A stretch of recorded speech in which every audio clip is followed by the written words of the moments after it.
Salut, aujourd'hui je fais ma première vraie vidéo entière et aujourd'hui on va parler du jeu Five Nights at Freddy's, FNAF pour les plus familiers du jeu. Donc je vais vous raconter une histoire un peu flippante qui a inspiré la fameuse série de jeux d'horreur FNAF. Tout commence en 1993 dans le Colorado, dans le restaurant Chuck E. Cheese Pizza. Ce restaurant avait quelque chose de spécial. Il y avait des animatronics qui remplissaient de joie les enfants. Un employé nommé Nathan Denlip se faisait virer pour non-respect des horaires, car il arrivait toujours en retard ou oubliait de faire des choses à son travail. Mais cet employé n'accepta pas de se faire virer. Pendant 5 mois, il prépara un plan assez chelou. 5 mois plus tard, il revient avec son plan terminé. Il revint le soir du 14 décembre 1993 pour tuer tout le monde. Ce soir-là, au Chuck E. Cheese Pizza, il y aura 4 victimes qui sont des employés du restaurant et ceux qui jouent les animatronics, et un autre gravement blessé, qui est l'agent de sécurité du restaurant Chuck E. Cheese. Après tout ça, Nathan il fut arrêté pour 4 meurtres, vol, et il a volé beaucoup d'argent aussi dans les caisses, et il a volé des articles du restaurant. Et le 17 mai 1996, il fut condamné à mort. Il devait mourir donc en 2013, mais bizarrement, on sait pas pourquoi. le juge a décidé que non. Là, en fait, on va attendre. Quoi? Je sais pas, mais on va attendre.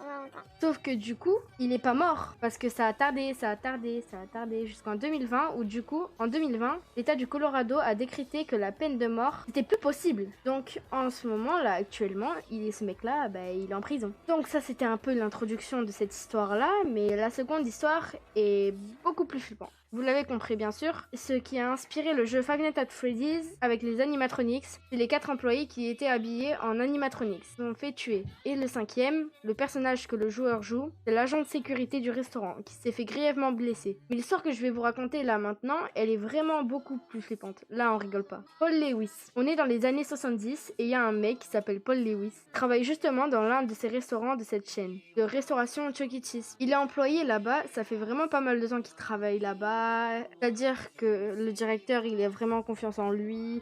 Bref, le mec parfait. Il prend des heures supplémentaires, tout le monde le connaît. On voit que le mec, il adore son boulot. Ce Paul Lewis, il est cool, il est sympa, il travaille vraiment super bien. Il loupe aucune heure de travail. Ce qu'il fait, c'est qu'il cuisine les pizzas et qu'il les sert de temps en temps aux clients. Tout le monde l'aimait, ce Paul Lewis, mais comme souvent dans ce genre d'histoire, les personnages cachent une face cachée. Justement, Paul Lewis, il a des problèmes psychologiques. Comme je vous l'ai dit, il demandait à faire des heures supplémentaires et quelquefois il travaillait en tant qu'animatronics, mais très rarement. Il se trouve qu'un jour, justement pendant qu'il était dans le rôle d'un animatronics de souris, il va faire un jeu très spécial avec des enfants qui fêtent leur anniversaire. C'est le jeu de la chaise musicale. Mais vous allez me dire... Ouais, Kitty, le jeu de la chaise musicale, je le faisais, moi, y a rien de chelou. Oui, mais moi, c'est pas ça le jeu, le problème. Vous allez voir, donc, pour jouer à ce jeu, il dit aux enfants qui fêtent leurs anniversaires de passer dans une salle spéciale avant de jouer au jeu de la chaise musicale. Et dans cette salle, il est censé y avoir plein de bonbons, plein de hamburgers, de pizzas, de sodas, le paradis en fait.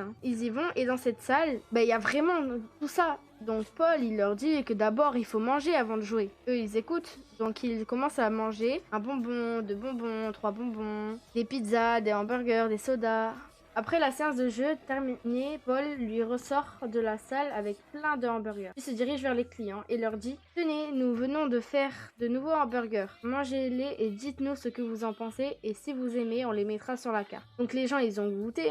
Et là, les clients, ils lui disent « Oh, c'est vraiment délicieux. J'ai jamais goûté cette viande. Cette viande a vraiment un goût spécial. » Il le rend super bon. Jusqu'au jour où un client croque dans le hamburger, croque dans un morceau assez dur. Il pense que c'est un cornichon. Cornichon, c'est assez dur, donc on peut croire que c'est un cornichon. Au moment où il enlève de sa bouche, il découvre qu'en fait, ce bout dur, c'était le doigt d'un enfant. Car les hamburgers que Paul Lewis avait confectionnés étaient faits avec les corps des enfants avec qui il avait joué dans cette salle. Et en fait, pour faire ça, Paul Lewis, dans ses hamburgers, dans la salle où il y avait plein d'hamburgers, de pizza et tout, les enfants, ce qu'ils ont mangé, c'est des sodas, des bonbons avec des somnifères à l'intérieur. Donc l'histoire, voilà quoi.